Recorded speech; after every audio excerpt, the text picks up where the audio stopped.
ಶ್ರೀಗುರುಭ್ಯೋ ನಮಃ. ಹರಿ ಓಂ. ಹಸನ್ಮುಖಾಯ ವಿದ್ಮಹೆ ಪ್ರೇಮರೂಪಾಯ ಧೀಮಹಿ ತನ್ನೋ ವಿರಜಾನಂದಃ ಪ್ರಚೋದಯಾತು.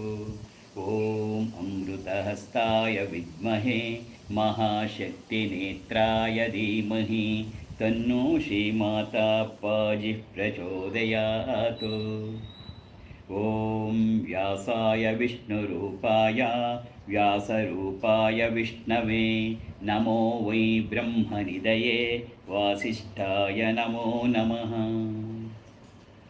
ಇವತ್ತಿನಿಂದ ಭಗವದ್ಗೀತೆಯನ್ನು, ಕೃಷ್ಣನ ವಾಣಿಯನ್ನು ಕೇಳಿ ನಮ್ಮ ಜೀವನವನ್ನು ಸ್ವಲ್ಪವಾದರೂ ಮಾರ್ಪಾಡು ಮಾಡಿಕೊಂಡು, ನಮ್ಮ ಜೀವನ ಅಂದರೆ ನಮ್ಮ ಆಲೋಚನೆಗಳು, ನಾವು ನೋಡ್ತಕ್ಕಂಥ ರೀತಿ, ಪ್ರಪಂಚವನ್ನು, ಸಂಸಾರವನ್ನು ನೋಡ್ತಕ್ಕಂಥ ರೀತಿ, ನಮ್ಮನ್ನು ನಾವು ಬದಲಾಯಿಸ್ಕೊಳ್ಳೋದು ಅಂದ್ರೆ ಅದೆಯ. ನಮ್ಮ ಆಲೋಚನೆಗಳನ್ನು ಬದಲಾಯಿಸ್ಕೋಬೇಕು, ನಾವು ನೋಡ್ತಕ್ಕಂಥ ರೀತಿಯನ್ನು ಬದಲಾಯಿಸ್ಕೋಬೇಕು. ಆಗ ಅದನ್ನು ನಮ್ಮ ಬದಲಾವಣೆ ಅಂತಲೇ ಕರೆಯೋದು. ಇದಕ್ಕೆ ಪೂರಕವಾಗಿ ಮಾರ್ಗದರ್ಶನ ನೀಡ್ತಕ್ಕಂಥದ್ದು ಬಹಳ ಶ್ರೇಷ್ಠವಾದದ್ದು. ಭಾರತೀಯ ಪರಂಪರೆಯಲ್ಲಿ ಅನೂಚಾನವಾಗಿ ಬಂದಿರತಕ್ಕಂಥದ್ದು ಅಷ್ಟೇ ಅಲ್ಲ, ಜಗತ್ತಿನಲ್ಲಿ ಅತಿ ಹೆಚ್ಚು ಜನರು ನೋಡ್ತಕ್ಕಂತಹ ಗ್ರಂಥ ಯಾವುದಾದ್ರು ಇದ್ದರೆ ಅದು ಕೇವಲ ಭಗವದ್ಗೀತೆ ಮಾತ್ರ. ಹಾಗಾಗಿ ಆ ಭಗವದ್ಗೀತೆ ಅತ್ಯಂತ ಮಹತ್ತರವಾದದ್ದು ಹಾಗೂ ಅತ್ಯಂತ ಶ್ರೇಷ್ಠವಾದದ್ದು. ಆದರೆ ಒಂದನ್ನು ನಾವು ಅರ್ಥ ಮಾಡ್ಕೋಬೇಕು, ಭಗವದ್ಗೀತೆ ಕೇವಲ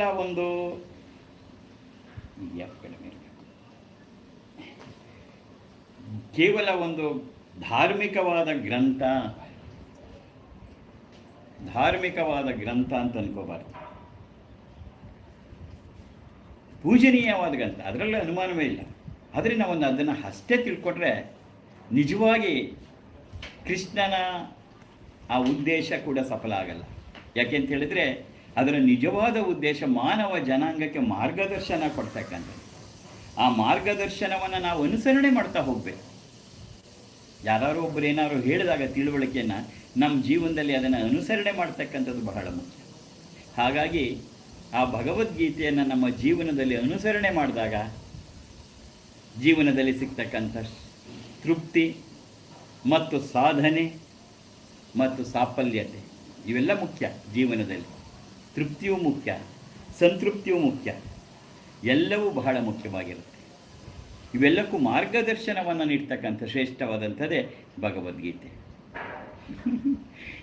ವಾಸ್ತವವಾಗಿ ಪ್ರಸ್ಥಾನತ್ರಯಗಳು 3: ಉಪನಿಷತ್ತು, ಭಗವದ್ಗೀತೆ ಮತ್ತು ಬ್ರಹ್ಮಸೂತ್ರ.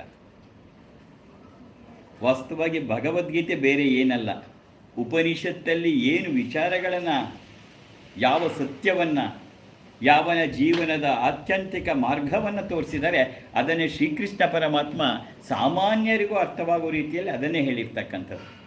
ಅದರಿಂದ ಉಪನಿಷತ್ತು ಬೇರೆ ಅಲ್ಲ, ಭಗವದ್ಗೀತೆ ಬೇರೆ ಅಲ್ಲ, ಅದನ್ನೇ ಶ್ರೀಕೃಷ್ಣ ಪರಮಾತ್ಮ ಹೇಳಿರ್ತಕ್ಕಂಥದ್ದು. ಮತ್ತು ಉಪನಿಷತ್ತಲ್ಲಿ ಏನು ಹೇಳಿದರೆ ಅದನ್ನೇ ಒಂದು ಸರದಂತೆ ಪೂರ್ಣಿಸಿರ್ತಕ್ಕಂಥದ್ದನ್ನೇ ನಾವು ನೋಡ್ತೀವಿ, ಅದೇ ಬ್ರಹ್ಮಸೂತ್ರ. ಭಗವದ್ಗೀತೆ ನೇರವಾಗಿ ಉಪನಿಷತ್ತನ್ನು ಅಧ್ಯಯನ ಮಾಡೋಕ್ಕಾಗದೇ ಇರೋರು ಅಥವಾ ಅಷ್ಟೊಂದು ಜ್ಞಾನವನ್ನು ಪಡ್ಕೊಳ್ಳೋಕ್ಕೆ ಸಾಧ್ಯ ಇಲ್ಲದೆ ಇರೋರು ಶ್ರೀಕೃಷ್ಣನ ವಾಣಿಯ ಮೂಲಕ ನಾವು ಅದನ್ನು ನೋಡ್ತಾ ಹೋಗ್ತೀವಿ. ಎಲ್ಲ ಕಾಲದಲ್ಲೂ ಇದ್ದಿದ್ದೆ, ಹಿಂದೇನೂ ಇತ್ತು, ಈಗಲೂ ಇದೆ, ಮುಂದೇನೂ ಇರುತ್ತೆ. ಕೌಟುಂಬಿಕ ಸಮಸ್ಯೆಗಳು, ನಮ್ಮ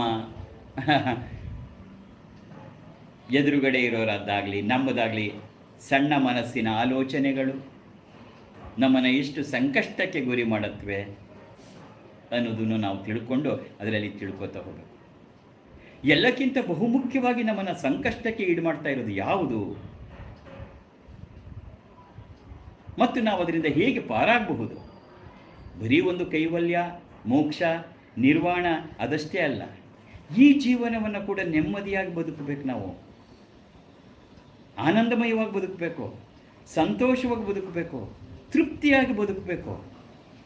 ನನ್ನ ಹತ್ರ ಕೋಟಿ ಕೋಟಿ ಕೋಟಿ ದುಡ್ಡಿರಬಹುದು ಅಲ್ವೇ, ಆದರೆ ಮನುಷ್ಯನಿಗೆ ಬೇಕಾದಂಥ ಒಂದು ನೆಮ್ಮದಿ, ಶಾಂತಿ, ಸಮೃದ್ಧಿ, ಶಾಂತತೆ ಅಲ್ವಾ, ಮನುಷ್ಯನಿಗೆ ಅದೇ ತಾನೇ ಬೇಕಾದು. ಇದನ್ನು ಪಡ್ಕೊಳ್ಳೋದು ಹೇಗೆ ಅಂತಕ್ಕಂಥದ್ದನ್ನು ನಮಗೆ ನಿರ್ದೇಶನ ಮಾಡ್ತಕ್ಕಂಥ ಮಹಾನ್ ಗ್ರಂಥ ಭಗವದ್ಗೀತೆ ಆಗಿರ್ತಕ್ಕಂಥ. ಮಾನವ ಜನ್ಮದ ಸಾರ್ಥಕತೆ ಆಗೋದು ನಾವು ಹೇಗೆ ಜೀವನ ಮಾಡ್ತೀವಿ ಅಂತ. ಎಲ್ಲವೂ ಪಶು ಪ್ರಾಣಿ ಕ್ರೀಡೆಗಳು ಕೂಡ ಆಹಾರ, ಮೈಥುನ, ನಿದ್ದೆ ಕಳೆದು ಹೋಗ್ಬಿಡುತ್ತೆ. ಆದರೆ ಮಾನವ ಜನ್ಮ ಹಾಗೆ ಕಳಿಬಾರ್ದಲ್ಲ. ಹೇಗೆ ಕಳಿಬೇಕು? ನಾನು ಹೇಗೆ ಬದುಕಬೇಕೋ ಹಾಗೆ ಬದುಕಬೇಕು. ನಾನು ಇಲ್ಲಿ ಏನನ್ನು ಅನುಭವಿಸಕ್ಕೆ ಬಂದಿದ್ದೇನೋ ಅದನ್ನು ಸರಿಯಾದ ರೀತಿಯಲ್ಲಿ ಅನುಭವಿಸ್ಬೇಕು. ಅನುಭವವನ್ನು ಬಿಟ್ಟು ಹೋಗು ಅಂತ ಹೇಳ್ತಾ ಇಲ್ಲ ಅಲ್ವೇ? ಅದನ್ನು ತಿಳಿಸ್ತಕ್ಕಂತಹ, ಏಕೆಂದರೆ ಯಾರಿಗೂ ಗೊತ್ತಿಲ್ಲ ನಾವು ಹೇಗೆ ಬಾಳಬೇಕು ಅಂತ. ನಾವು ಮೊನ್ನೆನೂ ತರಗತಿ ಮಾತಾಡ್ತಾ ನಿಂಗೆ ಹೇಳಿದ್ದೆ, ನಾನು ಉಪನಿಷತ್ತಿನ ಸೇರಿಸಿ ನಾನು ಹಲಸಿನಣ್ಣು ತಿನ್ನಬೇಕು ಅಂದರೆ ಹಲಸಿನಣ್ಣು ಕುಯ್ಯೋಕ್ಕೆ ಮುಂಚೆ ಕೈಗೆ ಎಣ್ಣೆ ಹಚ್ಕೋಬೇಕು. ಎಣ್ಣೆ ಹಚ್ಕೊಂಡು ಕುಯ್ದು ನೀಟಾಗಿ ತಿಂದರೆ ನೋಡಪ್ಪ ಆನಂದವಾಗತ್ತೆ.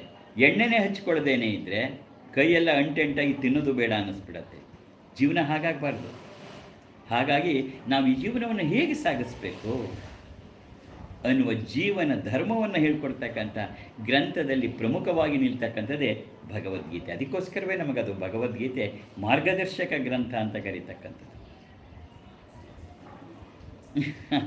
ಭಗವದ್ಗೀತೆ ಬಗ್ಗೆ ಹೇಳ್ತಾ ಹೋದರೆ ಇಟ್ ಈಸ್ ಎಂಡ್ಲೆಸ್ ಅನ್ಸುತ್ತೆ ಮಗು. ಯಾಕೆ ಗೊತ್ತಾ? ಎಲ್ಲಿಂದ ಏಕೆಂದರೆ ಮಾನವ ಜನ್ಮವನ್ನು, ಮಾನವ ಧರ್ಮವನ್ನು, ಮನುಷ್ಯನ ಸ್ಥಿತಿಯನ್ನು, ಮನುಷ್ಯನ ಮನೋಸ್ಥಿತಿಯನ್ನು, ಬರೀ ನಮ್ಮದಲ್ಲ ಹೊರಗಡೆಯ ಪ್ರಪಂಚದ ಸ್ಥಿತಿಯನ್ನು ಮತ್ತಿವೆರಡರ ಸಂಬಂಧವನ್ನು ವಿವರಿಸೋದು ಬಹಳ ಕಷ್ಟದ ಕೆಲಸ.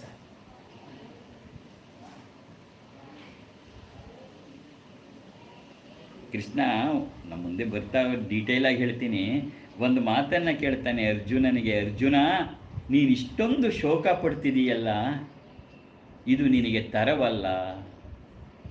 ಯಾರಿಗಾಗಿ ನೀನು ಶೋಕ ಪಡಬಾರ್ದು ಅಂಥವರಿಗಾಗಿ ನೀ ಶೋಕವನ್ನು ಪಟ್ಟು ನೀನು ಜ್ಞಾನಿ ಹಾಗೆ ಮಾತಾಡ್ತಿದೀಯಲ್ಲ ಅಂತ ಸ್ವಲ್ಪ ವ್ಯಂಗ್ಯವಾಗೂ ಮಾತಾಡ್ತಾನೆ ಶ್ರೀಕೃಷ್ಣ. ಅದರರ್ಥ ಕೌರವರು ಹಾಗಾದರೆ ಶೋಕಕ್ಕೆ ಅರ್ಹರಲ್ವೇ? ಅವ್ರ ಸ್ವಂತ ಭೀಷ್ಮರು ಅರ್ಹರಲ್ವೇ? ಕೃಪಾಚಾರ್ಯರು, ದ್ರೋಣರು, ಸೋದರ ಮಾವಂದರೆಲ್ಲ ನಿಂತಿದ್ದಾರೆ, ಇವರು ಯಾರೂ ಶೋಕಕ್ಕೆ ಅರ್ಹರಲ್ವೇ ಅನ್ನೋ ಅರ್ಥ ಅಲ್ಲ. ಅದರ ಅರ್ಥ ನೀನು ಅವರಿಗಾಗಿ ಶೋಕ ಪಡ್ತಿದ್ದೀಯ. ಏನಂತ? ನಾನು ಇವರನ್ನ ಹೇಗೆ ಕೊಲ್ಲಲಿ ಅಂತ ಕೇಳ್ತಾ ಇದೆಯಲ್ಲ, ಅವರಿಗೆ ಅದೇ ಥರ ಇದೆಯಾ? ಅದರಿಂದ ಯಾರಿಗೆ ನಿನ್ನ ಬಗ್ಗೆ ಆ ಒಂದು ಅಭಿಪ್ರಾಯ ಇಲ್ಲ, ನೀನೇ ಸುಮ್ಮನೆ ಯಾಕೆ ಹೀಗೆ ಒದ್ದಾಡ್ಕೋತಾ ಇದೆಯಾ ಅನ್ನುವುದಷ್ಟೇ. ಅದರಿಂದವ ನಿನ್ನ ಬಗ್ಗೆ ಯಾರಿಗೆ ಅನುಕಂಪವಿಲ್ವೋ ಅವ್ರ ಬಗ್ಗೆ ನೀನು ಯಾಕೆ ಇಷ್ಟೆಲ್ಲ ಒದ್ದಾಡ್ಕೋತಾ ಇದೀಯ? ನಾವು ಅಂದ್ಕೊಂಡ್ಬಿಡ್ತೀವಿ ಹಾಗೆ ಹೀಗೆ ಹೀಗೆ ಹಾಗೆ ಅಂತೇಳಿ.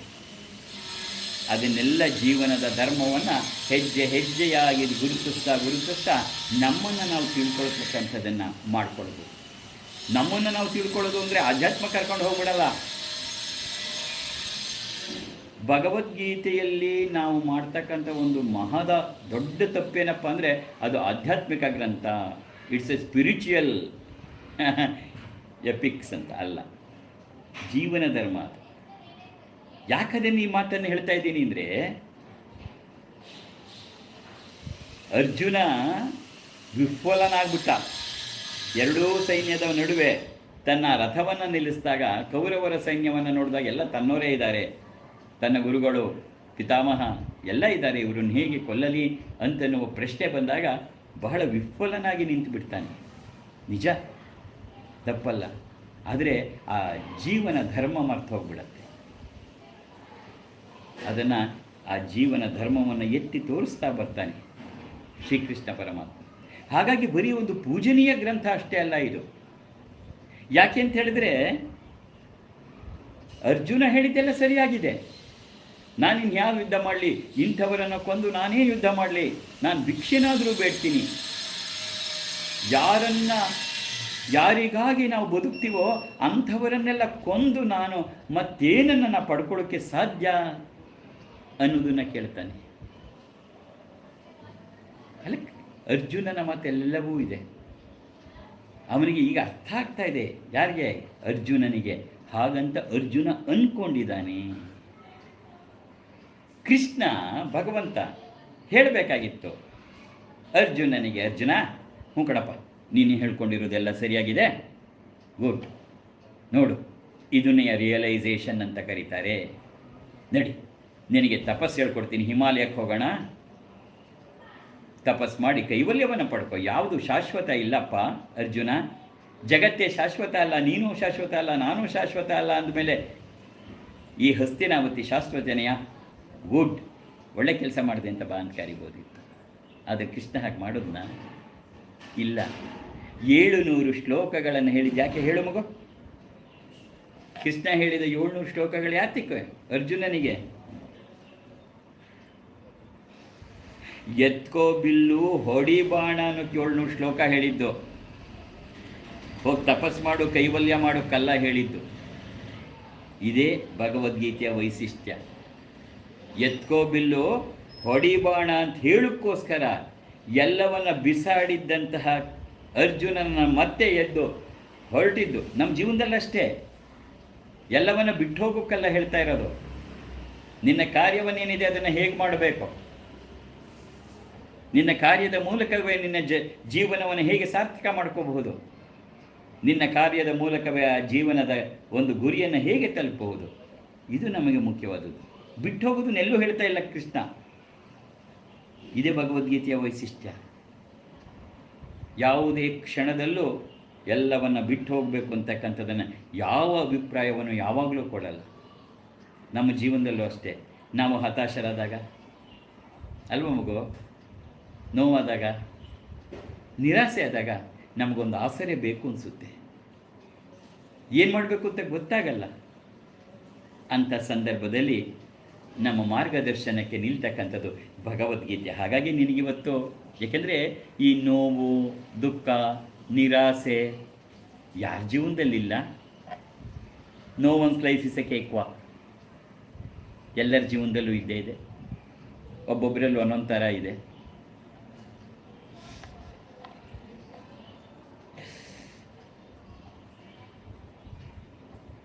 ಒಂದು ಸರಿ ಒಂದು ಊರಿಗೆ ಒಬ್ಬ ಸಾಧು ಬಂದ್ರಂತೆ. ಬಂದವರು ಸುಮಾರು ಕಾಲ ಅಲ್ಲೇ ಇದ್ದರು. ಜನ ಎಲ್ಲ ಬಂದು ನಮಸ್ಕಾರ ಎಲ್ಲ ಮಾಡೋರು. ತಮ್ಮ ಕಷ್ಟಗಳೆಲ್ಲ ಹೇಳ್ಕೊಡ್ರಂತೆ. ನನಗೆ ಆ ಥರ ಕಷ್ಟ, ನನಗೆ ಈ ಥರ ಕಷ್ಟ, ನನಗೆ ಹಾಗೆ ಕಷ್ಟ, ಹೀಗೆ ಕಷ್ಟ ಅಂತ. ಯಾರು ಕಂಡ್ರೆ ಅದೇ ತಾನೇ ಹೇಳೋದು, ಕಷ್ಟನೇ ಹೇಳ್ಕೊಡೋದು. ಅದಕ್ಕೆ ಗುರುಗಳು ಹೇಳಿದ್ರಂತೆ, ನಿಮ್ಮ ಕಷ್ಟಗಳೇನಿದೆ ಎಲ್ಲ ಒಂದು ಚೀಟಿನಲ್ಲಿ ಬರ್ಕೊಂಬನ್ನಿ, 1 2 3 4 5 6 ಅಂತ ತಂದು ನನ್ನ ಮುಂದೆ ಇಟ್ಟು ನಮಸ್ಕಾರ ಮಾಡಿ ಹೋಗಿ, ನಿಮ್ಮ ಕಷ್ಟಗಳಿಗೆ ಏನು ಪರಿಹಾರ ಅನ್ನೋದು ನಾನು ಹೇಳ್ತೀನಿ ಅಂತ ಹೇಳಿಬಿಟ್ರು ಗುರುಗಳು. ಸರಿ, ಎಲ್ಲರೂ ಕೂತ್ಕೊಂಡು, ಅದು ಇನ್ನಾರು ಹೇಳಿ ಕಷ್ಟಗಳು ಅಂದರೆ ಕೇಳ್ತಾರಾ, ಎಲ್ಲ ಸೇರಿಸಿ ಎಲ್ಲ ದೊಡ್ಡ ದೊಡ್ಡ ಲಿಸ್ಟ್ಗಳೆಲ್ಲ ಬರೆದ್ರು. ಗುರುಗಳು ಒಂದು ಬಾಕ್ಸ್ ಮಾಡಿಟ್ರು. ಬಾಕ್ಸ್ ಮಾಡಿಟ್ಬಿಟ್ಟು ಹೇಳಿದ್ರು, ನೀವೆಲ್ಲರೂ ನೀವು ಏನು ಬರೆದಿದ್ದೀರಿ, ನಿಮ್ಮ ಕಷ್ಟಗಳು, ಅದನ್ನೆಲ್ಲ ಹಾಕ್ಬಿಡಿ ಇದರೊಳಕ್ಕೆ, ನಮಸ್ಕಾರ ಮಾಡಿ ಅಂತ. ಎಲ್ಲರೂ ಹಾಕ್ಬಿಟ್ಟು ಕೈ ಮುಕ್ಕೊಂಡು, ಗುರುವೇ ನಮ್ಮನ್ನು ಕಾಪಾಡಬೇಕು ಅಂತೇಳಿ ಪ್ರಾರ್ಥನೆಯನ್ನು ಮಾಡಿದ್ರು. ಗುರುಗಳು ಒಂದು ಸ್ವಲ್ಪ ಹೊತ್ತು ಮೌನವಾಗಿದ್ದು ಹೇಳಿದ್ರು, ಆಯಿತು, ನಾವು ಕಷ್ಟಗಳೇ ಬೇಡ ಅಂತ ಹೇಳೋಕ್ಕಾಗಲ್ಲ ಜೀವನದಲ್ಲಿ. ಹಾಗಾಗಿ ನೀವು ಯಾವುದಾದ್ರು ಒಂದು ಚೀಟಿ ಇದರೊಳಗೆ ಎತ್ಕೊಳ್ಳಿ, ಅದರೊಳಗಡೆ ಏನು ಬರೆದಿದೆ ಅದನ್ನು ನೀವು ತಗೊಂಡೋಗಿ ಅಷ್ಟು ಕಷ್ಟ ಮಾತ್ರ ಅನುಭವಿಸಿ, ಮಿಕ್ಕಿದ್ದನ್ನು ಬೇಡ, ಅದರಿಂದ ಯಾವ್ದು ಬೇಕಾದ್ರೂ ಎತ್ಕೊಳ್ಳಿ ಅಂತ.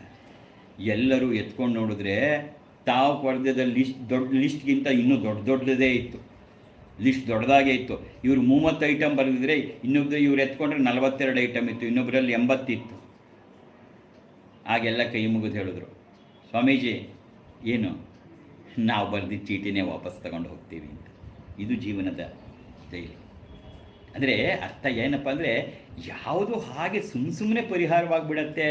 ಮನುಷ್ಯ ಜನ್ಮದಲ್ಲಿ ಇರ್ತಕ್ಕಂಥದ್ದೇ ಅಂಥದ್ದು. ಆದರೆ ಅದನ್ನು ಹೇಗೆ ಎದುರಿಸಬೇಕು, ಅದರಿಂದ ಹೇಗೆ ಪಾರಾಗಬೇಕು, ಮತ್ತು ಅದನ್ನು ಮೆಟ್ಟಿ ನಾನು ಹೇಗೆ ನಿಲ್ಲಬೇಕು, ಇದು ತಿಳಿಸ್ಕೊಡೋಕ್ಕೊಬ್ಬರು ಬೇಕಲ್ಲ. ಅದೇ ಭಗವದ್ಗೀತೆ. ಹಾಗಾಗಿ ಇದು ನಮ್ಮ ಜೀವನದ ಒಂದು ಭಾಗ. ಆಗಲಿ, ಭಗವದ್ಗೀತೆ ಬಗ್ಗೆ ಮುಂದೆ ಇಲ್ಲಿ ತುಂಬ ದಿನ ಇರ್ತೀನಿ ನಿನ್ನ ಜೊತೆ ಈ ಕ್ಲಾಸ್ನಲ್ಲಿ. ಈ ಸಮಯದಲ್ಲೇ ಹೇಳ್ಬಿಡ್ತೀನಿ, ನಾಳೆ ದಿನ ಶುಕ್ರವಾರ, 3ನೇ ಆಷಾಢ ಶುಕ್ರವಾರ ದುರ್ಗಾ ಸಂಸ್ಥಾನಕ್ಕೆ ಹೋಗಿ ಬರಬೇಕು. 10 ಗಂಟೆಯಿಂದ ಅಲ್ಲಿ ಪೂಜೆ ಇದು ಇಟ್ಟಿದ್ದಾರೆ, ಹೋಗಿ ಬರಬೇಕು. ಬಂದಮೇಲೆ ಸಂಜೆ ಮೇಲೆ ಫೋನ್ ಮಾಡ್ತೀನಿ. ಪ್ರಾಬಲಿ 4 ಗಂಟೆಗೆ ಮಾಡ್ಬೋದು ಅನಿಸುತ್ತೆ, ಯಾಕೆಂದ್ರೆ ಮತ್ತೆ 6 ಗಂಟೆಯಿಂದ ಲಕ್ಷ್ಮೀ ಹೃದಯ ರಸ ಕುಂಕುಮಾರ್ಚನೆ ಮಾಡಿಸ್ಬೇಕಾಗುತ್ತೇನೋ. ಯಾಕೆ ಮಾಡಿಸ್ಬೇಕಾಗುತ್ತೇನೋ ಅಂದರೆ ನನ್ನ ದೇಹನೂ ಶಿಥಿಲವಾಗ್ತಾ ಇದೆ, ಹಿಂದಿನಷ್ಟು ಆಗ್ತಾ ಇಲ್ಲ. ಆಗಲಿ, ಅದು ಬೇರೆ ವಿಚಾರ. ಆಗಲಿ, ಒಟ್ಟಾರೆ ನಾಳೆ 11 ಗಂಟೆಗೆ ಇರಲ್ಲ, ಸಂಜೆ ಆದರೆ 4 ಗಂಟೆ ಹೊತ್ತಿಗೆ ನಿನಗೆ ಮುಂಚೆ ತಿಳಿಸ್ಬಿಟ್ಟು ಕ್ಲಾಸ್ ತಗೋತೆ. ನನಗೊಂದಿನೂ ಈ ಕ್ಲಾಸ್ ತಪ್ಸೋಕ್ಕೆ ಇಷ್ಟ ಇಲ್ಲ, ಯಾಕೆಂದ್ರೆ ನಿಂಗೆ ಹೇಳಬೇಕಾದ್ನೆಲ್ಲ ನಾನು ಹೇಳಬೇಕು. ಆಗಲಿ, ಆ ವಿಚಾರ ಬೇಡಕ್ಕಂದ. ಈಗ ನಿನ್ನೊಂದು ಪ್ರಶ್ನೆ ಕೇಳ್ತೀನಿ. ಶ್ರೀಕೃಷ್ಣ ಪರಮಾತ್ಮ ಅರ್ಜುನನಿಗೆ ಉಪದೇಶವನ್ನು ಮಾಡ್ದ, ಸರಿನಾ? ಯಾತಿಗೋಸ್ಕರ ಉಪದೇಶ ಮಾಡ್ದ? ಅರ್ಜುನ ತನ್ನ ಬಾಣ ಬಿಲ್ಲು ಎಲ್ಲವನ್ನ ರಥದ ಮೇಲಿಟ್ಟು ಕೆಳಗೆ ಕೂತ್ಕೊಂಡ್ಬಿಟ್ಟ, ನಾನು ಯುದ್ಧ ಮಾಡಲ್ಲ ಅಂತ. ಯಾಕೆ ಕೂತ್ಕೊಂಡ? ಕೌರವರ ಸೈನ್ಯವನ್ನು ನೋಡಿ ಎಲ್ಲರೂ ತನಗೆ ಬೇಕಾದವರೇ ಇದ್ದಾರೆ, ಇವ್ರನ್ನ ಕೊಳ್ಳೋದು ನಾನು ಹೇಗೆ ಅಂತ ತಿಳ್ಕೊಂಡು ಅವನದನ್ನು ಮಾಡಲಿಲ್ಲ, ಸರಿನಾ? ಈಗ ಹಾಗಾಗದೇ ಇರೋ ಕಾರಣ ಏನು? ಅವರು ಅರ್ಧ ರಾಜ್ಯ ಕೊಡ್ತೀನಿ ಅಂತಂದರು, ಕೊಡಲಿಲ್ಲ. ಶ್ರೀಕೃಷ್ಣನೇ ಸಂಧಾನಕ್ಕೆ ಹೋಗಿದ್ದು, 5 ಸೂಜಿ ಮನೆಯಷ್ಟು ಕೊಡಲ್ಲ ಅಷ್ಟೇ ಹೇಳಿಲ್ಲ, ಅವರು ಕ್ಷತ್ರಿಯರಲ್ವ ಯುದ್ಧ ಮಾಡಿ ಪಡ್ಕೊಳ್ಳಿ ಅಂತ ದುರ್ಯೋಧನ ಹೇಳ್ದ.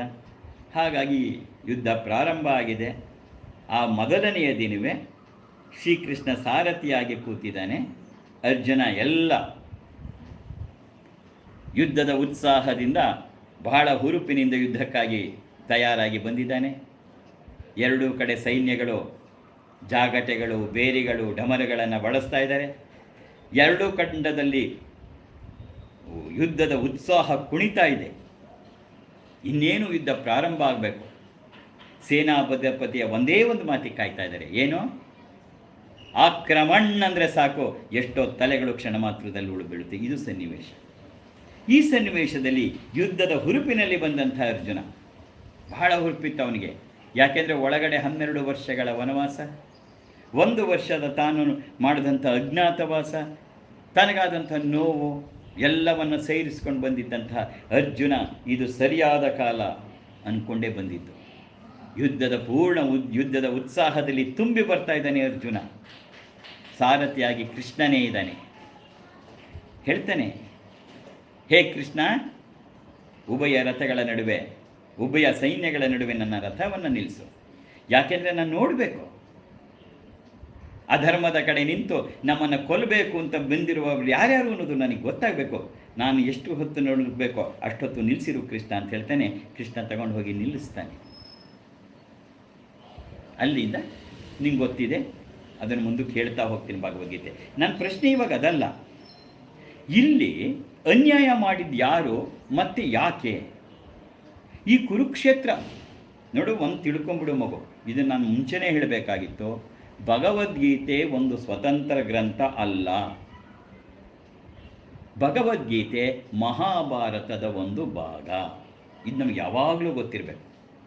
ಭಗವದ್ಗೀತೆ ಏನು ಹೇಳು?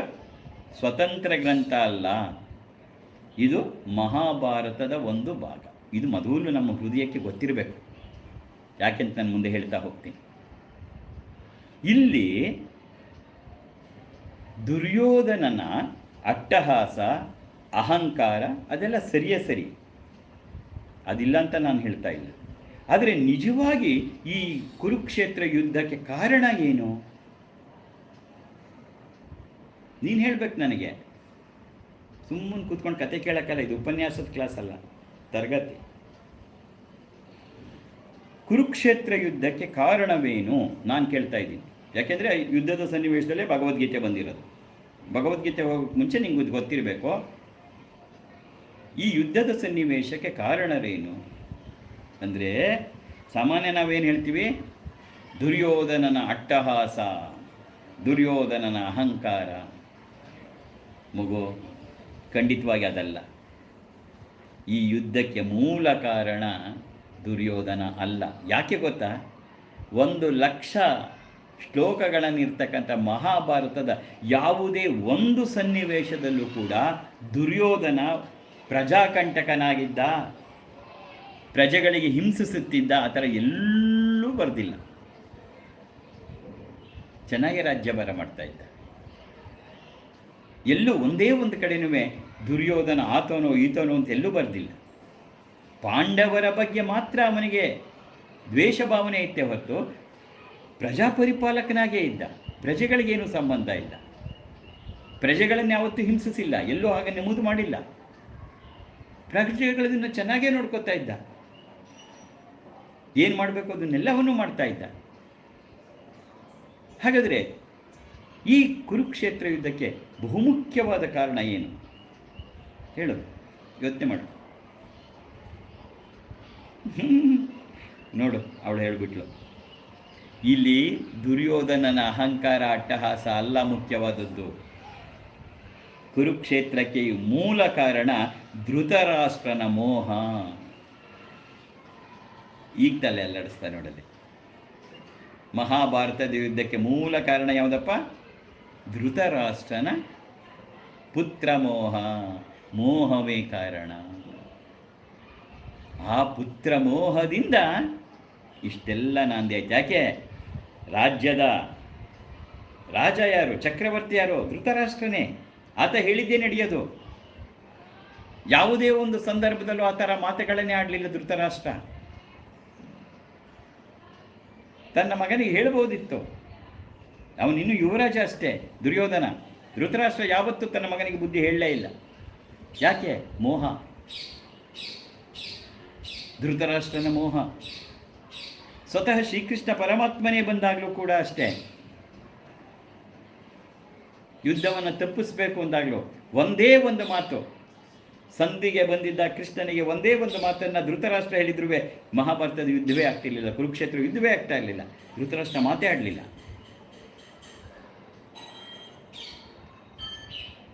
ನೀವು ಯುದ್ಧವನ್ನು ಬೇಕಾದ್ರೆ ಪಡ್ಕೊಳ್ಳಿ, ಅವರು ಕ್ಷತ್ರಿಯರಲ್ವೇ ಎಂದಾಗಲೂ ಧೃತರಾಷ್ಟ್ರ ಮಾತಾಡಲಿಲ್ಲ. ಯಾಕೆ? ತನ್ನ ಮಗನ ಮೇಲಿನ ಮೋಹ, ಪುತ್ರ ವ್ಯಾಮೋಹ ಅವನನ್ನು ಬಾಯಿ ಕಟ್ಟಿಸ್ಬಿಟ್ಟಿತು. ಈ ಮಟ್ಟದ ಪುತ್ರ ವ್ಯಾಮೋಹ ಎಲ್ಲಿ ಪ್ರತಿ ಸಂದರ್ಭದಲ್ಲಿ, ಪ್ರತಿ ಹಂತದಲ್ಲಿ ನಾವು ನೋಡ್ತಾ ಬರ್ತೀವಿ. ಭೀಷ್ಮರು, ದ್ರೋಣರು ಎಲ್ಲ ಹೇಳ್ತಾರೆ, ಇಲ್ಲ ಪಾಂಡವರಿಗೆ ಅನ್ಯಾಯ ಆಗೋದು ಬೇಡ, ಅವ್ರಿಗೇನು ಕೇಳ್ತಾರೆ ಅದನ್ನು ಕೊಡೋಣ ಅಂತೆಲ್ಲವ. ದುರ್ಯೋಧನನ್ನು ಕೂಗಾಡ್ತಾನೆ. ಆದರೆ ನಿರ್ಧಾರ ತಗೋಬೇಕಾಗಿದ್ಯಾರು? ಧೃತರಾಷ್ಟ್ರ. ಮಾತಾಡಲ್ಲ. ಹೌದು, 5 ಗ್ರಾಮನಾರು ಕೊಡೋಣ ಅಂತ ಹೇಳಿಬಿಟ್ಟಿದ್ರೆ ಮಹಾಭಾರತದ ಕಥೆ ಬದಲಾಗಿ ಹೋಗ್ಬಿಟ್ಟಿರೋದು, ಕುರುಕ್ಷೇತ್ರ ಯುದ್ಧವೇ ನಡೀತಿರಲಿಲ್ಲ. ಇಡೀ ಕುರುಕ್ಷೇತ್ರದ ಯುದ್ಧಕ್ಕೆ ಮುಂದಿನ ಎಲ್ಲ ಘಟನೆಗೆ ಮುಖ್ಯ ಹೊಣೆಗಾರ ಯಾರಪ್ಪ ಅಂದರೆ ಧೃತರಾಷ್ಟ್ರನ ಮೋಹ. ಇದನ್ನು ನಾವು ಯಾವತ್ತೂ ಗಮನಿಸಬೇಕು. ಇಡೀ ಮಹಾಭಾರತದ ಕತೆ ಸುತ್ತಿ ಸುರುಳಿ ಮಾಡಿರ್ತಕ್ಕಂಥದ್ದು ಯಾವುದಪ್ಪ ಅಂದರೆ ಧೃತರಾಷ್ಟ್ರನ ಮೋಹ. ಕಡೆಗೆ ಮಹಾಭಾರತದ ಅಂತ್ಯದಲ್ಲಿ ನಮಗೇನು ಅರಿವಾಗತ್ತೆ?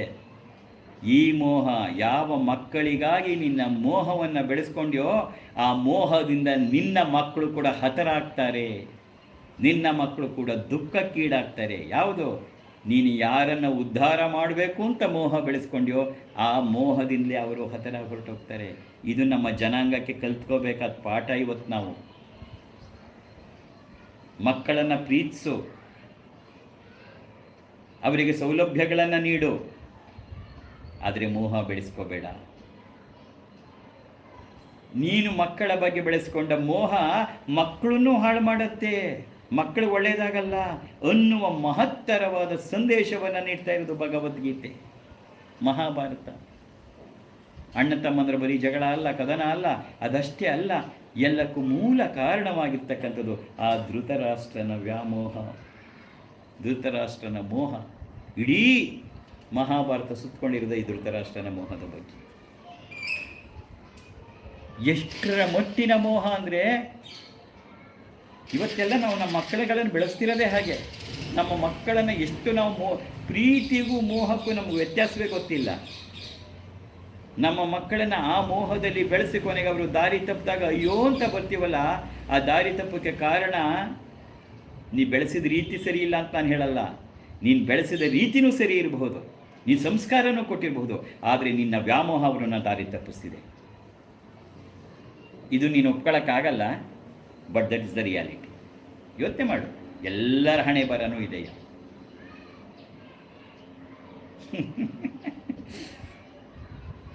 ಎಲ್ಲ ಹಣೆ ಬರನೂ ಅದೇ. ನೀ ಪ್ರೀತಿಸು, ಮಕ್ಕಳನ್ನ ಪ್ರೀತಿಸಬೇಡ ಅನ್ನೋಕ್ಕಾಗತ್ಯಪ್ಪ. ಆದರೆ ಮೋಹ ನಿನ್ನನ್ನು ತಿನ್ನುತ್ತೆ, ನಿನ್ನ ಮಕ್ಕಳನ್ನು ತಿನ್ನುತ್ತೆ. ನೀನು ಮೋಹಕ್ಕೆ ಒಳಗಾಗಿ ಮಕ್ಕಳಿಗೋಸ್ಕರ ಮಾಡಿದ್ರೆ ಅದೇನು ಅವ್ರಿಗೆ ಉದ್ಧಾರ ಆಗಲ್ಲ, ಅದನ್ನು ಅವರನ್ನೇ ಸರ್ವನಾಶ ಮಾಡುತ್ತೆ. ಇದು ಮೋಹ ಅಂತಹ ಪರಮವಾದಂತಹ ಎರಡು ಕಡೆ ಚೂಪಾಗಿರ್ತಕ್ಕಂಥ ಟೂ ಎಡ್ಜೆಡ್ ಸ್ವೋರ್ಡ್ ಅಂತಾರೆ, ಎರಡು ಕಡೆ ಚೂಪಾಗಿರ್ತಕ್ಕಂಥ ಕತ್ತಿ. ಅದು ನಿನ್ನನ್ನು ಸಾಯಿಸುತ್ತೆ, ನಿನ್ನ ಮಕ್ಕಳನ್ನು ಸಾಯಿಸುತ್ತೆ. ಆ ಮೋಹ ಅಂತಕ್ಕಂಥ ಖಡ್ಗ, ಅದನ್ನು ನಿರೂಪಣೆ ಮಾಡೋದೇ ಭಗವದ್ಗೀತೆ. ಇದೇ ಮಾನವ ಜನಾಂಗಕ್ಕೆ ಬೇಕಾಗಿರ್ತಕ್ಕಂಥ ಮಹತ್ತರವಾದ ಕೊಡುಗೆ. ಯಾವುದಕ್ಕೆ ಆಗಲಿ ಪ್ರೀತಿ ಇರಲಿ, ಅಪಾರವಾದ ಪ್ರೀತಿ ಇರಲಿ, ಆದರೆ ಮೋಹಕ್ಕೊಳಗಾಗಬಾರ್ದು. ಈ ಮೋಹ ಮತ್ತು ಪ್ರೀತಿಯ ನಡುವಣ ವ್ಯತ್ಯಾಸಗಳು ತಿಳ್ಕೊಂಡೆ ನೀನು, ಆ ಮೋಹದಿಂದ ದೂರ ಆದೆ, ಜೀವನ ಸುಗಮವಾಯಿತು, ಸಂತೋಷವಾಯಿತು. ಬರೀ ನಿಂದಲ್ಲ, ಮಕ್ಕಳ ಜೀವನವೇ. ನೀನು ಯಾರಲ್ಲಿ ಮೋಹ ಇಟ್ಕೊಂಡಿದೆಯಾ ಅವರ ಜೀವನವೇ. ಈ ಮೋಹದ ಬಲೆ ಎಂಥವರನ್ನು ತಳ್ಳಿ ನಾಶ ಮಾಡುತ್ತೆ ಎನ್ನುವ ಒಂದು ಜ್ವಲಂತ ದೃಷ್ಟಾಂತ ಯಾವುದಪ್ಪ ಅಂದರೆ ಮಹಾಭಾರತ. ಅದನ್ನು ಬಿಡಿಸಿ ಹೇಳ್ತಕ್ಕಂಥದ್ದೇ ಭಗವದ್ಗೀತೆ. ಭಗವದ್ಗೀತೆ ಬೇರೇನೇನೂ ಹೇಳಿಲ್ಲ. ಕೊನೆಗೆ ಏನು ಹೇಳಿದ್ದು? ಕೃಷ್ಣ ಅರ್ಜುನನಿಗೆ ಯಥಾ ಯೋಗ್ಯಂ ತಥಾ ಕುರು, ನಿಂಗೆ ಹೇಗಂತ ಅನ್ಸತ್ತೆ ಹಾಗೆ ಮಾಡು ಅಂತ ಬಿಟ್ಬಿಟ್ಟ. ಅರ್ಜುನ ಹೇಳ್ದ, ನಷ್ಟೋ ಮೋಹ, ಅಪ್ಪ ಮೋಹ ನಷ್ಟ ಆಯ್ತಪ್ಪ, ನಾನು ಯುದ್ಧ ಮಾಡ್ತೀನಿ ಅಂತ ಹೊರಟುಬಿಟ್ಟ. ಗೊತ್ತಲ್ಲ, ನಾನು ಮುಂದೆ ಎಲ್ಲ ನಿಧಾನಕ್ಕೆ ಹೇಳ್ತೀನಿ. ಇದು ನಾನು ತಗೊಂಡಿರ್ತಕ್ಕಂಥ ಸಬ್ಜೆಕ್ಟೇ ಅಂಥದ್ದು, ಆದರೆ ಜೀವನಕ್ಕೆ ಭಾಳ ಬೇಕಾದದ್ದು, ಹತ್ತಿರವಾದಂಥದ್ದು. ಏನೋ ಒಂದು ಕಥೆ ಕೇಳ್ಕೊಂಡು ಹೋಗೋದಲ್ಲ ಭಗವದ್ಗೀತೆ ಅಥವಾ ಮಹಾಭಾರತ. ನಮ್ಮ ಜೀವನದಲ್ಲಿ ಏನು ನಡೀತಾ ಇದೆ, ನಾವು ಹೇಗಿರಬೇಕು, ನಮ್ಮನ್ನು ನಾವು ಹೇಗೆ ಮಾರ್ಪಾಡು ಮಾಡ್ಕೋಬೇಕು, ಇದಕ್ಕೋಸ್ಕರನೇ ಇದಿರ್ತಕ್ಕಂಥದ್ದು. ಅತ್ಯಂತ ಶ್ರೇಷ್ಠವಾದಂಥದ್ದು. ನೋಡು, ನಾನು ಆಗಲೇ ಹೇಳಿದೆ, ಶ್ರೀಕೃಷ್ಣ ಪರಮಾತ್ಮ ಉಜ್ವಲವಾದಂಥ ತನ್ನ ವಾಣಿಯ ಮೂಲಕ ಅರ್ಜುನನಿಗೆ ಬುದ್ಧಿ ಹೇಳಿದ. ಇದನ್ನೇ ಭಗವದ್ಗೀತೆ ಅಂತ ಹೇಳಿದ್ದು, ಮಾರ್ಗದರ್ಶನ ನೀಡಿದ್ದು. ಇದನ್ನು ಕೇಳಿದ್ಯಾರ್ಯಾರು? ಅರ್ಜುನ ಒಬ್ಬನೇ ಕೇಳಿದ್ನ? ಇಲ್ಲ, ಅರ್ಜುನನ ಜೊತೆಗೆ ಇನ್ನಿಬ್ಬರಿದ್ದಾರೆ ಕೇಳಿದವರು. ಯಾರು? ಒಬ್ಬ ಸಂಜೆ, ಗೊತ್ತು ನೋಡಾಗಲೇ ಹೇಳ್ಬಿಟ್ಲು, ತಡ್ಕೊಳಕ್ಕಾಗಿಲ್ಲ, ಅಪ್ಪ ಹೇಳಕ್ಕೆ ಮುಂಚೆನೆ ಕರೆಕ್ಟ್ ಕೊಟ್ಟ. ಸಂಜಯ ಮತ್ತು ಧೃತರಾಷ್ಟ್ರ. ಗುಡ್ ಗುಡ್ ಗುಡ್, ಪರವಾಗಿಲ್ಲ, ಸ್ವಲ್ಪ ಬೇಸಿಕ್ ಅರ್ಥ ಆಗಿದೆ. ಆಮೇಲೆ ಹೋಮ್ವರ್ಕ್ ಕೊಡ್ತೀನಿ. ಸಂಜಯ ಮತ್ತು ಧೃತರಾಷ್ಟ್ರ. ಯಾಕೆಂದರೆ ಧೃತರಾಷ್ಟ್ರ ಹುಟ್ಟು ಕುರುಡ. ಧೃತರಾಷ್ಟ್ರ ಹುಟ್ಟು ಕುರುಡ. ಹಾಗಾಗಿ ಅವನು ಈ ಯುದ್ಧ ಏನು ನಡೀತಿದೆ ನೋಡಬೇಕು ಅನ್ನೋದು ಅವನಿಗೆ ಅಪೇಕ್ಷೆ ಇತ್ತು. ಹಾಗಾಗಿ ಸಂಜಯನಿಗೆ ವಿಶೇಷವಾದಂಥ ವರ ಇತ್ತು, ಕೂತ್ ಕಡೆನೇ ನೋಡ್ತಕ್ಕಂಥದ್ದು. ಹಾಗಾಗಿ ಅರಮನೆಯಲ್ಲೇ ಕೂತ್ಕೊಂಡು ಅಲ್ಲಿ ಯುದ್ಧ ಭೂಮಿಯಲ್ಲಿ ಏನು ನಡೀತಾ ಇದೆ ಅದನ್ನು ವೀಕ್ಷಣೆಯನ್ನು ಮಾಡಿ ಧೃತರಾಷ್ಟ್ರನಿಗೆ ಹೇಳ್ತಾ ಇದ್ದ. ಹಾಗಾಗಿ ಶ್ರೀಕೃಷ್ಣ ಹೇಳಿದ ಪ್ರತಿಯೊಂದು ಮಾತು ಕೂಡ ಸಂಜಯನಿಗೂ ಬರ್ತಿತ್ತು, ಸಂಜಯ ಧೃತರಾಷ್ಟ್ರನಿಗೂ ಹೇಳ್ತಾ ಇದ್ದ. ಅರ್ಜುನ ಬದಲಾಗ್ಬಿಟ್ಟ ಕೃಷ್ಣನ ಮಾತು ಕೇಳಿಕೊಂಡು. ಅದೇ ಮಾತುಗಳನ್ನು ಅರ್ಜುನನ ಮಾತು ಕೇಳಿದಂಥ ಧೃತರಾಷ್ಟ್ರ ಬದಲಾದ್ನ? ಇಲ್ಲ, ಬದಲಾಗಲೇ ಇಲ್ಲ. ಧೃತರಾಷ್ಟ್ರ ಒಂದೇ ಒಂದು ಸಣ್ಣ ಒಂದು ಮಿಲಿಮೀಟ್ರು ಬದಲಾಗಿದ್ರೂ ಕತೆ ಬೇರೆಯಾಗಿಬಿಡೋದು. ಅಂದರೆ ಆ ಮೋಹ ಎಷ್ಟು ಗಟ್ಟಿಯಾಗಿರುತ್ತೆ ಅಂದರೆ ಎಂಥವರ ಬುದ್ಧಿಯನ್ನು ಕೇಳಕ್ಕದು ತಯಾರಾಗಿರಲ್ಲ. ಅದು ಮೋಹದ ಕತೆ.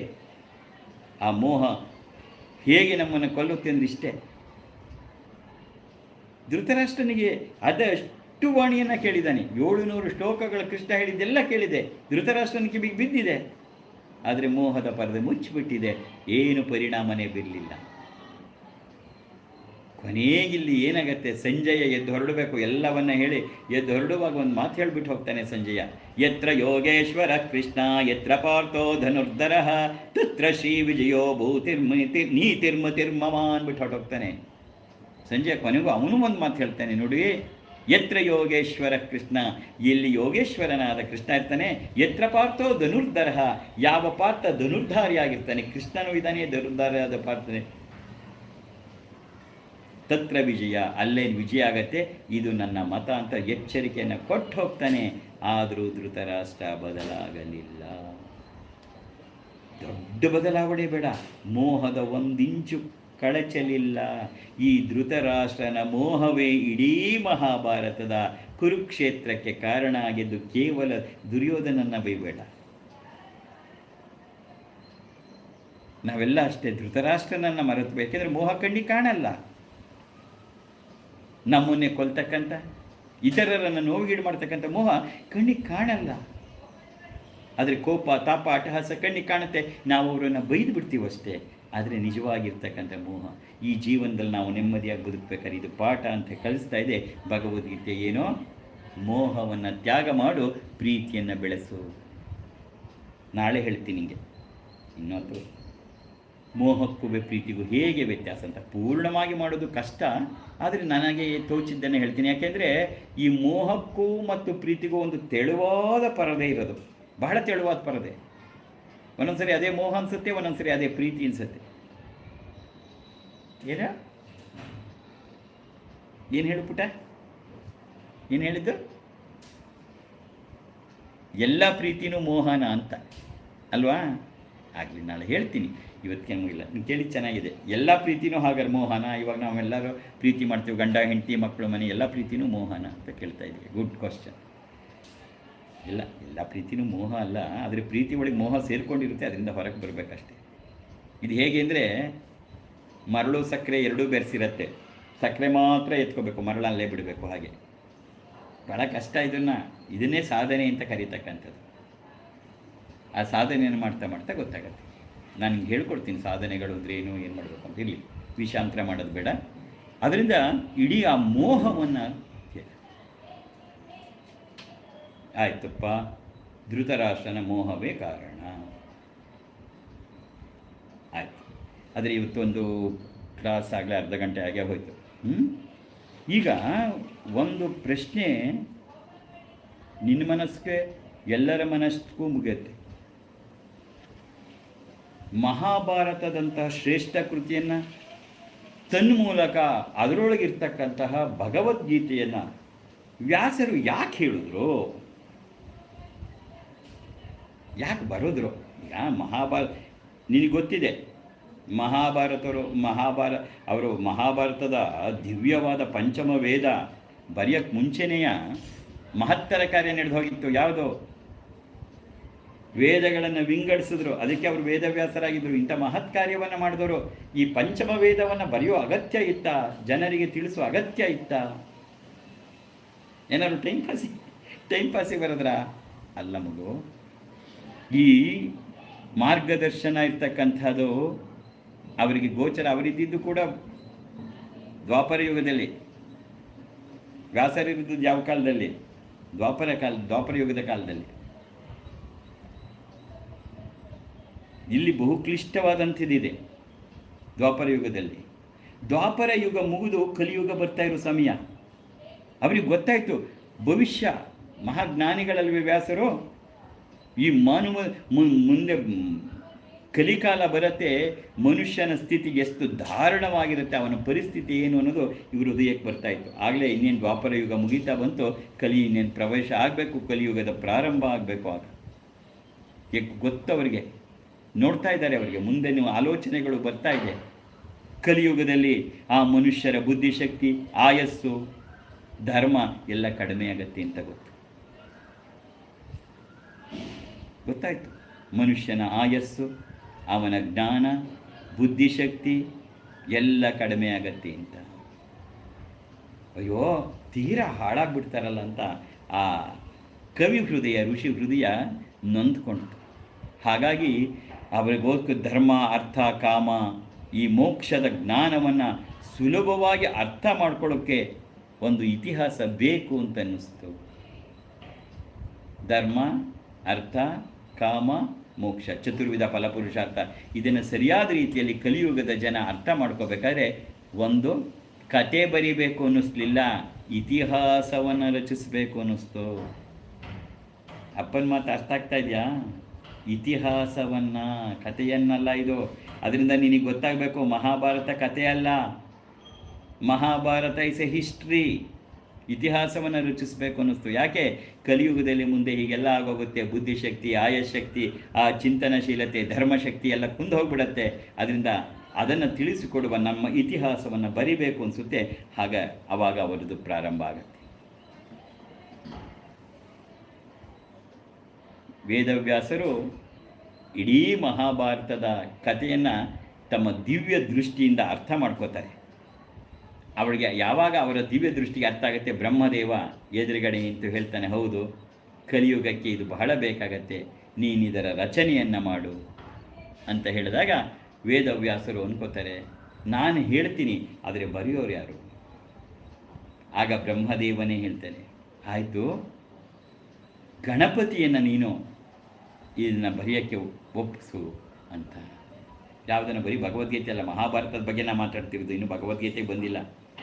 ನಾನು ಭಗವದ್ಗೀತೆಗೆ ನೇರವಾಗಿ ಪ್ರವೇಶ ಮಾಡಬೇಕಾದ್ರೆ ಇನ್ನೂ ಮಿನಿಮಮ್ 1 ವಾರ ಬೇಕು. ನಾನು ಹೇಳ್ತೀನಿ ಯಾಕೆ ಅಂತ. ಆಗ ಗಣಪತಿಯನ್ನು ವ್ಯಾಸರು ಕೇಳಿಕೊಂಡಾಗ ಗಣಪತಿ ಒಪ್ಕೋತಾರೆ. ಅದರ ಒಂದು ಕಂಡೀಷನ್ ಮೇಲೆ ಗಣಪತಿ ಒಪ್ಕೊಂಡಿದ್ದು ಏನು, ನೀವು ಹೇಳೋದನ್ನು ಹೇಳ್ತಾ ಹೋಗಬೇಕು, ಎಲ್ಲೂ ನಿಲ್ಲಿಸಬಾರ್ದು ಅಂತ. ವ್ಯಾಸರು ಒಂದು ಹೇಳ್ತಾರೆ, ನಾನು ಹೇಳ್ತಾ ಹೋಗ್ತೀನಿ, ಆದರೆ ನಾನು ಹೇಳಿದ್ದನ್ನು ಸರಿಯಾದ ರೀತಿಯಲ್ಲಿ ಅರ್ಥ ಕೊಡೋ ಹಾಗೆ ನೀನು ಬರಿತಾ ಹೋಗಬೇಕು ಅಂತ ಒಪ್ಪಂದ ಮಾಡ್ಕೋತಾರೆ. ಆ ಒಪ್ಪಂದದ ಪ್ರಕಾರವೇ ರಚನೆಯಾಗಿದ್ದು 1 ಲಕ್ಷಗಳ ಮಹಾಗ್ರಂಥ. ಹೇಳಿದ್ದು ವೇದವ್ಯಾಸರು ಹೇಳಿದ ಇತಿಹಾಸ ಗಣಪತಿ ಬರೆದಿದ್ದು. ನಾವು ಮೊನ್ನೆ ಬದ್ರಿ ಹತ್ರ ಹೋಗಿದ್ದಾಗ, ಯಾವಾಗ ಹೋಗೋರಪ್ಪ, ಮಾನ ಗ್ರಾಮದಲ್ಲಿ ಹೋದಾಗ ಹೋಗಿ ಬಂದ್ವಿ. ಅಲ್ಲಿ ಕೂತು ಒಂದಿಷ್ಟು ಗಣಪತಿ ಗುಹೆ ಅಂತಿದೆ, ಅಲ್ಲೇ ವ್ಯಾಸ ಗುಹೆ, ಗಣಪತಿ ಗುಹೆ ಎಲ್ಲ ಇದೆ. ಬಹಳ ಆನಂದ ಆಯಿತು. ಅಲ್ಲೇ ರಚನೆಯಾಗಿದ್ದಂಥದ್ದು. ಇದೊಂದು ಇತಿಹಾಸವಾದದ್ದು. ನಾನು ಕೆಲವೆಲ್ಲ ಹೇಳ್ತಾ ಈ ಮಹಾಭಾರತಕ್ಕೆ ಟಚ್ ಆಗಿಬಿಟ್ರೆ ಒಂದಕ್ಕೊಂದಕ್ಕೆ ನೀನು ಕನ್ಫ್ಯೂಷನ್ ಆಗುತ್ತೆ. ಕನ್ಫ್ಯೂಷನ್ ಮಾಡ್ಕೋಬೇಡ. ಮೊದಲು 1-2 ದಿನ ಹಾಗನ್ಸುತ್ತೆ, ಆಮೇಲೆ ಸ್ವಲ್ಪ ಸ್ಟ್ರೀಮ್ಲೈನ್ ಆಗುತ್ತೆ. ಯಾಕೆಂದರೆ ಇದು ಆಲ್ಮೋಸ್ಟ್ ಹೊಸ ವಿಚಾರಗಳಯ್ಯ. ದಿನನಿತ್ಯದಲ್ಲಿ ನಾವು ಕೇಳಿಬರ್ತಕ್ಕಂಥ ವಿಚಾರಗಳಾಗಲಿ, ಆ ಇತಿಹಾಸ ಆಗಲಿ ಅಲ್ಲ, ಇದೊಂಥರ ಬೇರೆ ಥರ ಇರೋದ್ರಿಂದ ಸ್ವಲ್ಪ ಹೇಳಿದ್ದು ಬರ್ತಿತ್ತು. ಆದರೆ ನಮಗೆ ಕೊಟ್ಟಿದ್ಯಾರೋ? ವೇದವ್ಯಾಸರು ಮಹಾಭಾರತದ ರಚನೆ ಮಾಡಿದ್ರು, ಗಣಪತಿ ಬರೆದಿದ್ದು ಸರ್. ಏನು ವೇದವ್ಯಾಸರೇ ನಮಗೆ ಕೊಟ್ಬಿಟ್ರಾ ಸೀದಾ ನೇರವಾಗಿ? ಏನಪ್ಪ ಏನೇನೋ ಹೇಳ್ತಿದ್ದಾರೆ ಇಟ್ಕೋಬೇಡ, ಏನಿಲ್ಲ, ಸ್ವಲ್ಪ ಕೂಲಾಗಿ ಕೇಳಿ ಗೊತ್ತಾಗತ್ತೆ. ಆದರೆ ನಮಗೆ ಭೂಲೋಕದಲ್ಲಿ ನಮ್ಮವರಿಗೆ ಈ ಮಹಾಭಾರತವನ್ನು ತಲುಪಿಸಿದ ಯಾರಪ್ಪ ಅಂದರೆ ಜನಮೇಜಯ ರಾಜರ. ಆತನು ಕುರುವಂಶದಲ್ಲೇ ಬರ್ತಕ್ಕಂಥದ್ದು ರಾಜ. ಇದೆಲ್ಲ ಹೇಗೆ ಗೊತ್ತಾ? ಒಬ್ಬೊಬ್ಬರದ್ದು ಜನಮೇಜಯ ರಾಜನ್ ತಗೊಂಡ್ರೆ ನಿಂಗೆ 1 ವಾರ ಹೇಳಬೇಕು. ಜನಮೇಜಯ ರಾಜನಿಗೆ ಹೇಳಿದ್ಯಾರಪ್ಪ ಅಂದರೆ ವೈಶಂಪಾಯನ ಉವಾಚ. ವೈಶಂಪಾಯನ ಅಂತ ಋಷಿಗಳು ಹೇಳ್ತಾರೆ. ಈ ಜನಮೇಜಯ ರಾಜ ಯಾರು ಗೊತ್ತಾ? ಪರೀಕ್ಷಿತ ರಾಜನ ಮಗ. ನಮ್ಮ ಮುಂದೆ ಕೇಳೋಲ್ಲ, ನಿಮ್ಗೆ ಮತ್ತೆ ಕನ್ಫ್ಯೂಷನ್ ಆಗಿಬಿಡುತ್ತೆ.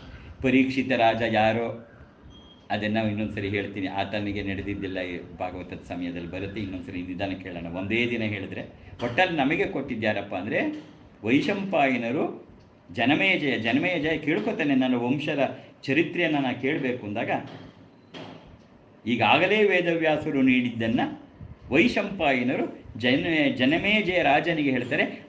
ಅದು ನಮಗೆ ಸಿಕ್ಕಿರ್ತಕ್ಕಂಥ. ಅದು ಬಿಡು. ನಾನಿಲ್ಲೊಂದು ಮಾತನ್ನು ಹೇಳಿದೆ ನಿನಗೆ, ಏನು, ಇದು ಒಂದು ಇತಿಹಾಸ. ಇದು ಕಥೆ ಅಲ್ಲ, ಪುರಾಣ ಅಲ್ಲ, ಪುಣ್ಯಕಥೆ ಅಲ್ಲ, ಒಂದು ಇತಿಹಾಸ. It's A history. ಅಪ್ಪಾಜಿ, ಹಿಸ್ಟ್ರಿ ಅಂದರೆ ಏನೋ ಅಪ್ಪಾಜಿ? ಅಂದರೆ ವೇದವ್ಯಾಸರು ಕೂಡ ಈ ಮಹಾಭಾರತದಲ್ಲಿ ಪಾತ್ರಧಾರಿ. ಎಲ್ಲೋ ಕೂತ್ಕೊಂಡು ಬರೆದಿದ್ದಲ್ಲ, ಕಲ್ಪನೆ ಮಾಡ್ಕೊಂಡು ಬರೆದಿದ್ದಲ್ಲ. He plays an important and vital role in Mahabharata. ಆಶ್ಚರ್ಯ ಆಗ್ತಿದೆಯಾ? ಅದೇ ಸತ್ಯ, ಅದೇ ಸತ್ಯ. ಮಹಾಭಾರತದ ಅಂದರೆ ಇಡೀ ಮಹಾಭಾರತದ ಕಥೆಯಲ್ಲಿ ಅವರಿದ್ದಿಲ್ಲ, ಆದರೆ ಮಹಾಭಾರತದಲ್ಲಿ ಒಂದು ಬಹುಮುಖ್ಯವಾದ ಪಾತ್ರ ಅವರದ್ದು ಬರುತ್ತೆ. ಅದನ್ನು ಮರಿಬಾರ್ದು ನಾವು. ಅದರಿಂದಲೇ ನಾನು ಇತಿಹಾಸ ಇತಿಹಾಸ ಅಂತ ಹೇಳಿದ್ದು. ಎಲ್ಲೋ ಕೂತ್ಕೊಂಡು ಅವರ ಮನಸ್ಸಿಗೆ ದಿವ್ಯ ದೃಷ್ಟಿಗೆ ಬಂತು ಅಂತಲ್ಲ. ದಿವ್ಯ ದೃಷ್ಟಿಗೆ ಬಂದಿದ್ದು ನಿಜ. ಯಾವುದು? ಮಹಾಭಾರತದ ಪೂರ್ಣ ಇತಿಹಾಸ ಅವರ ದೃಷ್ಟಿಗೆ ಬಂತು. ಆದರೆ ಅವರದ್ದು ಕೂಡ ಮಹತ್ತರವಾದ ಒಂದು ಪಾತ್ರವನ್ನು ವಹಿಸ್ತಾರಲ್ಲಿ.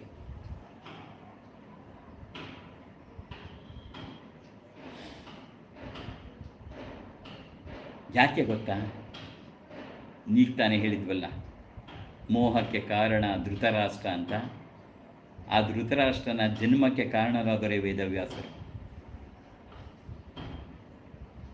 ಧೃತರಾಷ್ಟ್ರನ ತಮ್ಮ ಪಾಂಡು ಜನ್ಮಕ್ಕೆ ಕಾರಣರಾದರು ವೇದವ್ಯಾಸರು.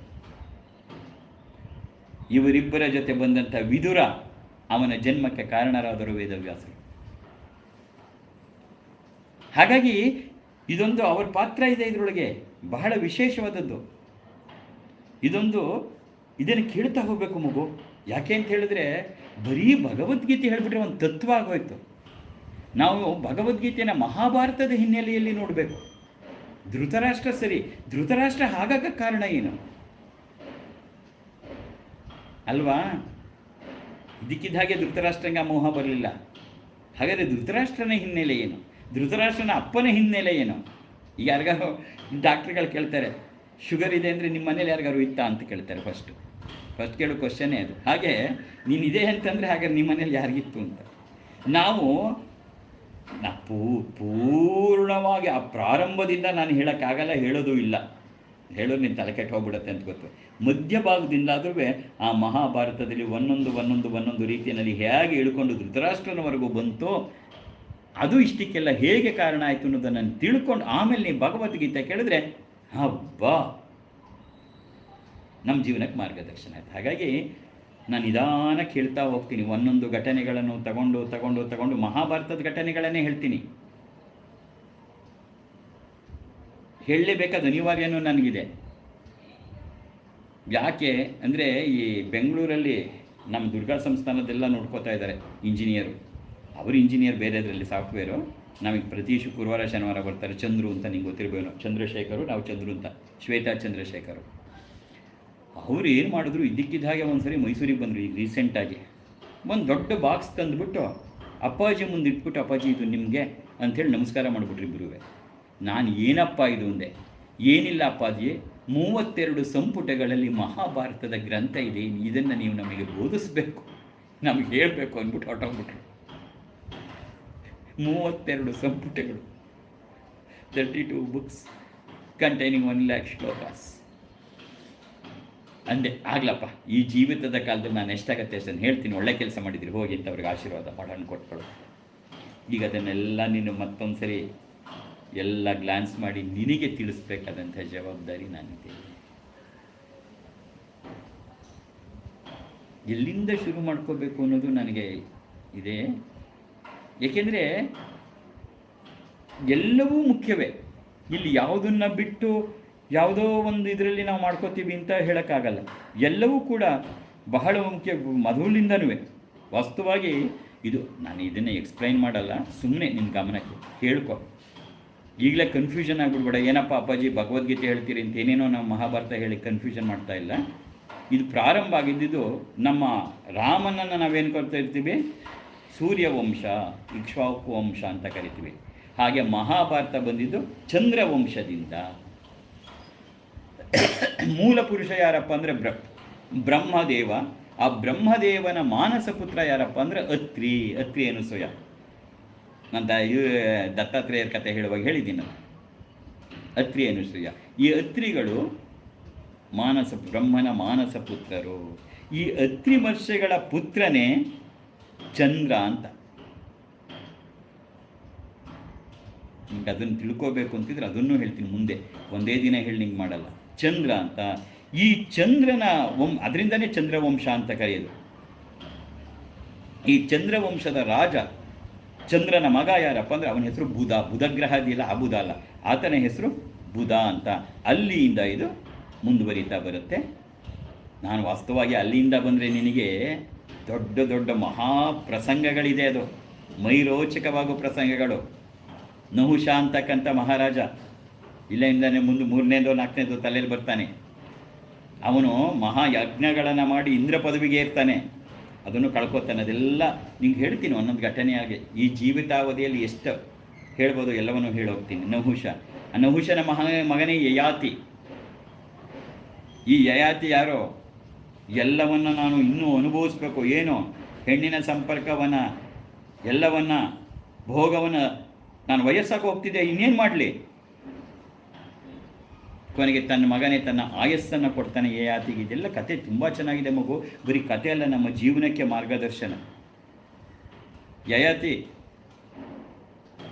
ಕೊನೆಗೆ ಅವನ ತಮ್ಮ ಪುರು ಅಂತ,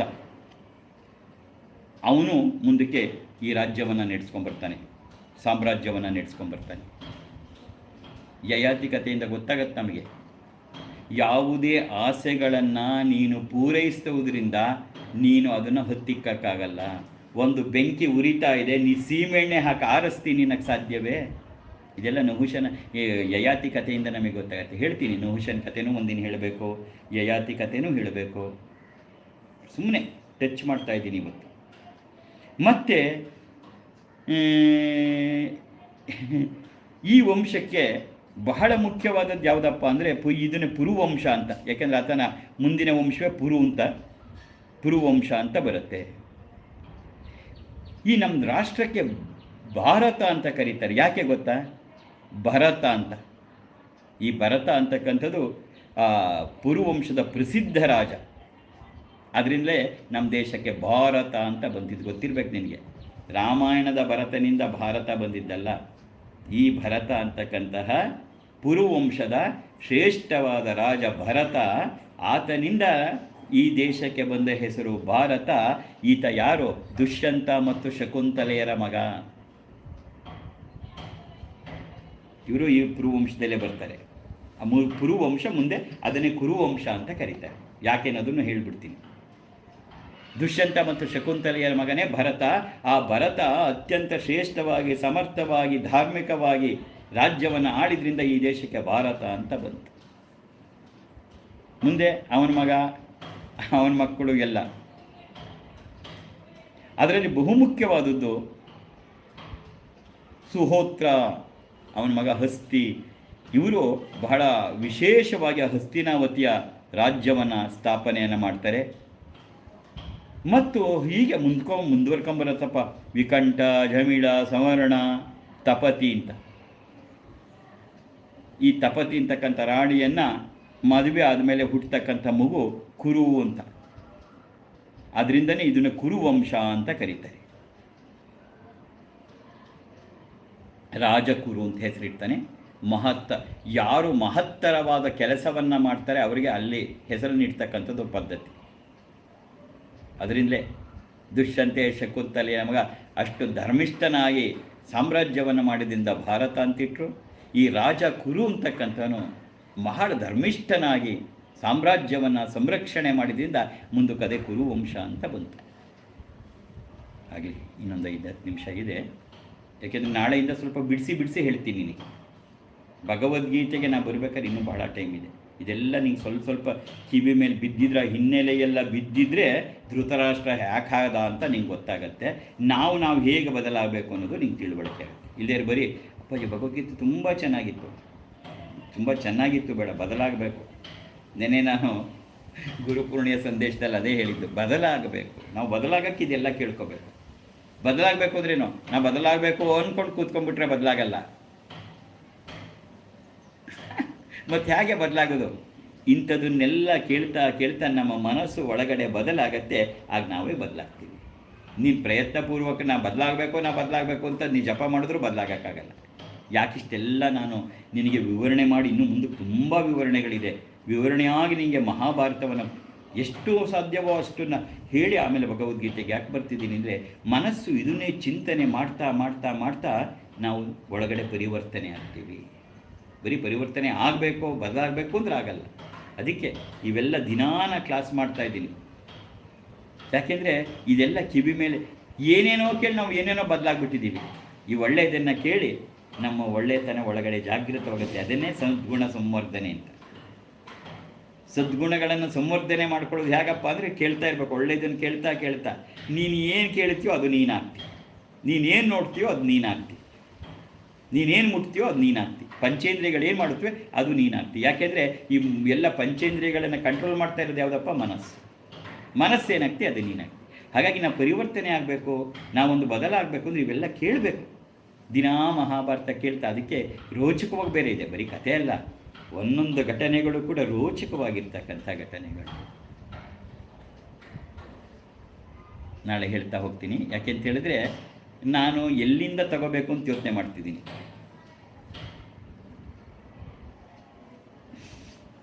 ಗಂಗೆಯ ಪುತ್ರ ಭೀಷ್ಮರಿಂದ ತಗೋಬೇಕಾ ಅಥವಾ ಧೃತರಾಷ್ಟ್ರ ಇವರಿಂದ ತಗೋಬೇಕಂತ ಸುಮ್ಮನೆ ಒಂದು ಸೂಕ್ಷ್ಮವಾಗಿ ಏನು ಬರಬಹುದು ಅನ್ನೋದನ್ನು ಹೇಳಿ ಇವತ್ತಿನ ತರಗತಿಯನ್ನು ಮುಗಿಸೋಣ. ನಾನು ಆಗಲೇ ಹೇಳಿದೆ, ವೇದವ್ಯಾಸರು ಕೂಡ ಮಹತ್ತರವಾದ ಪಾತ್ರವನ್ನು ಇದರಲ್ಲಿ ವಹಿಸ್ತಾರೆ ಅಂತಕ್ಕಂಥದ್ದನ್ನು ನೀನು ಹೇಳಿದೆ.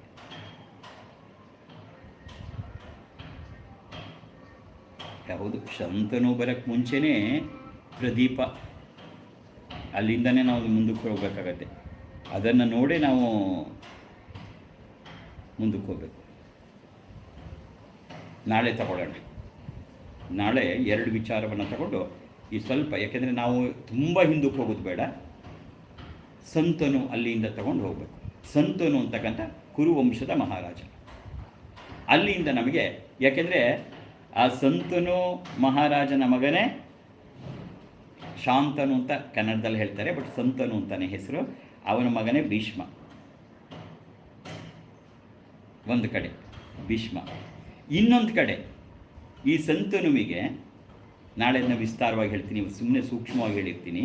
ಸಂತನು ಗಂಗೆ ದಡೆ ಮೇಲೆ ಹೋಗ್ತಾ ಇದ್ದಾಗ ಗಂಗೆಯನ್ನು ಮದುವೆ ಆಗ್ತಾನೆ. ಕೊನೆಗೆ 7 ಮಕ್ಕಳನ್ನು ನದಿಗೆ ಎಸಿತಾಳೆ. 8ನೇ ಮಗುವನ್ನು ಎಸಿಬೇಡ ಅಂದಾಗ ಗಂಗೆ ನಾನು ಹೇಳಿದ ಮಾತಾಯಿತು ಅಂತ ಹೊರಟೋಗ್ತಾಳೆ. ಅವನೇ ಮುಂದೆ ಭೀಷ್ಮರಾಗ್ತಕ್ಕಂಥದ್ದೆಲ್ಲ ನಾಳೆ ವಿವರಿಸ್ತೀನಿ ಹೇಗಾಯಿತು ಅದೆಲ್ಲವ ಅಂತ.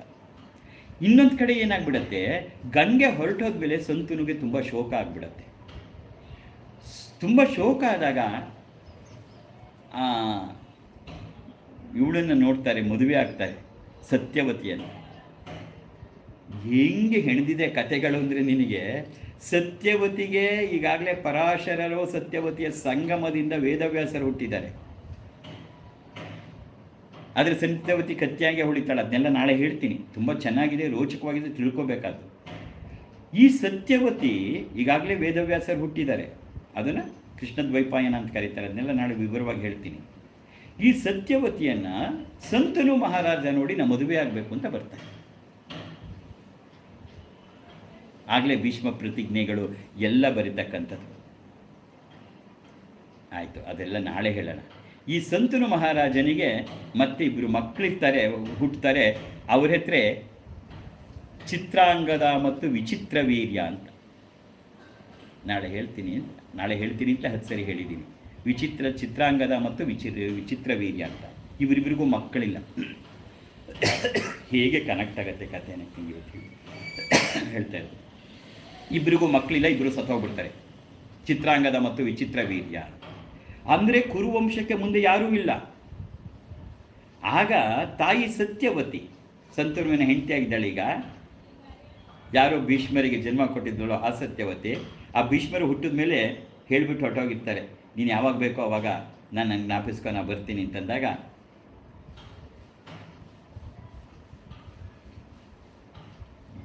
ವೇದವ್ಯಾಸರು ಹುಟ್ಟಿರ್ತಾರೆ.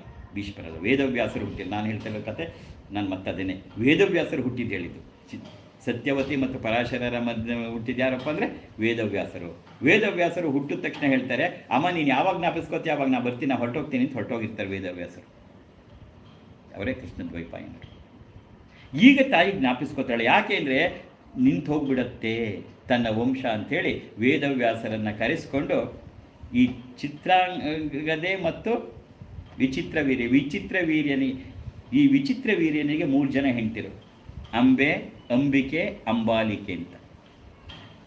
ನಿಯೋಗದ ಮೂಲಕ